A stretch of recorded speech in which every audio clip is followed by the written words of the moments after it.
Del Evangelio según San Lucas, capítulo 7, versículos del 1 al 10. En aquel tiempo, cuando Jesús terminó de hablar a la gente, entró en Cafarnaúm.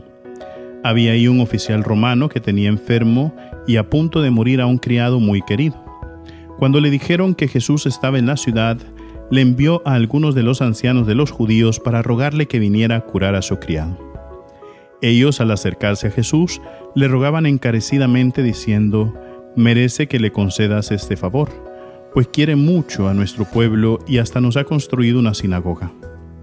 Jesús se puso en marcha con ellos. Cuando ya estaba cerca de la casa, el oficial romano envió a unos amigos a decirle: «Señor, no te molestes, porque yo no soy digno de que tú entres en mi casa. Por eso ni siquiera me atreví a ir personalmente a verte. Basta con que digas una sola palabra y mi criado quedará sano. Porque yo, aunque soy un subalterno, tengo soldados bajo mis órdenes.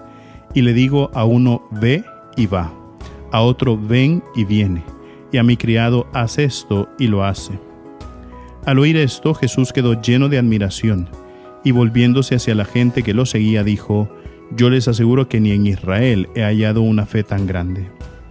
Los enviados regresaron a la casa y encontraron al criado perfectamente sano. Palabra del Señor.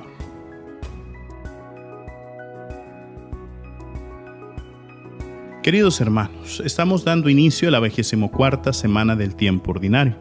Ayer domingo la liturgia nos presentaba el tema del perdón y cómo nosotros tenemos que perdonar 70 veces 7. Esa no es una operación matemática, sino que el 70 veces 7 se refiere a que nosotros tenemos que aprender a perdonar siempre, ¿verdad? Pero sabemos que no podemos hacerlo si no adoptamos el aprender a amar con el corazón de Dios. La semana pasada lo veíamos, que lo extraordinario en nuestra vida no es amar a los amigos, sino amar a los enemigos. Pero eso se hace cuando aprendemos a amar con el corazón de Dios. Y lo mismo sucede con el perdón. El perdón no es una actitud natural en nuestra vida, porque cuando alguien nos lastima, lo normal, lo natural es que nosotros nos enojemos, que sintamos resentimiento, rencor, ira en contra de esa persona.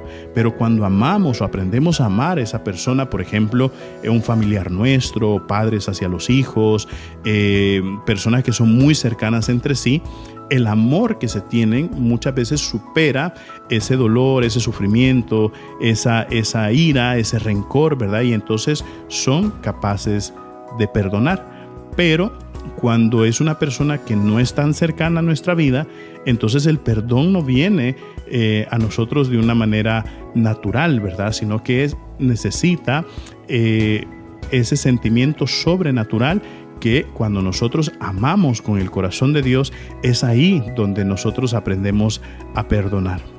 Y hoy pues el Evangelio comienza con la presentación de este soldado romano que ayuda mucho al pueblo, ¿no? Recordemos que el Imperio Romano era el que lideraba, el que gobernaba en ese momento. A mucha gente no le gustaba el Imperio Romano porque les habían llegado a someter, les cobraban impuestos, y es ahí donde este soldado romano no buscaba el mal del lugar, sino que buscaba que el lugar estuviera bien, y por eso se había ganado el favor, ¿no?, de los ancianos del pueblo. Incluso les había construido una sinagoga. Y es ahí donde cuando él tiene una petición, pues vienen los ancianos y ruegan encarecidamente a Jesús que vaya a curar a su criado. Y aquí vemos otra enseñanza hermosísima. Recordemos, queridos hermanos, que estamos en este mes de septiembre dedicado a la palabra de Dios, a la palabra de vida. Y la respuesta que da el soldado romano es extremadamente hermosa. Señor, una sola palabra basta para que yo quede sano, para que mi criado quede sano. ¿Verdad? Basta una palabra tuya.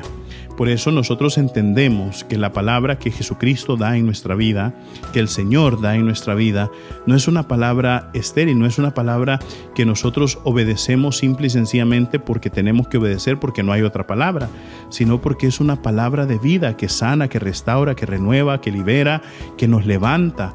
Eso es lo que hace la palabra de Dios.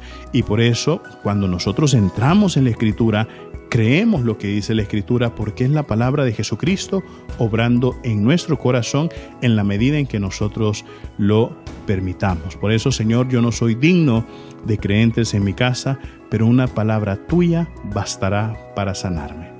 Y recuerden, mis queridísimos hermanos, nosotros somos lo máximo para Cristo. Así sea.